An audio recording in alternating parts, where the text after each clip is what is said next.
Hi everyone. So আমি আগের দিন বিকেলবেলা রেডি হয়ে গেছিলাম। সারাদিন এত চাপ ছিল যে সকাল থেকে একটু ভিডিও করতে পারিনি। আর এই যে মা আর সম্রাট গল্প করছিল, আর আমি আর সম্রাট প্ল্যান করলাম যে আমাদের অনেক দিন সেই পুরনো ঘুরতে যাওয়ার জায়গাটায় যাওয়া হয় না। আর সেটা কি তোমরা আমার আগের প্রথম ভিডিওতে অনেক দেখেছো। অ্যান্ড সেটা ছিল গুপ্তিপাড়ার গঙ্গার ঘাট। আর যেতে গিয়ে সিরিয়াসলি বিকেলবেলা এত সুন্দর আকাশটার পরিষ্কার ছিল যে এত ভালো লাগছিলো, আর এত সুন্দর হাওয়া ছিল।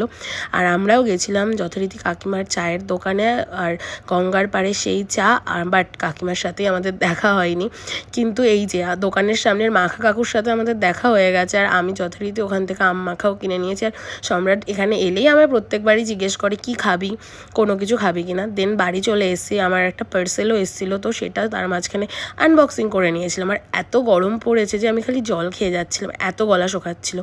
দেন শুয়ে শুয়ে একটুখানি টিভি দেখছিলাম। আর রাত্রিবেলা সেরকম একটা ডিনার করতে ইচ্ছা করছিল না, তাই ছোলা ভাজা খেয়ে ঘুমিয়ে পড়েছিলাম। So by.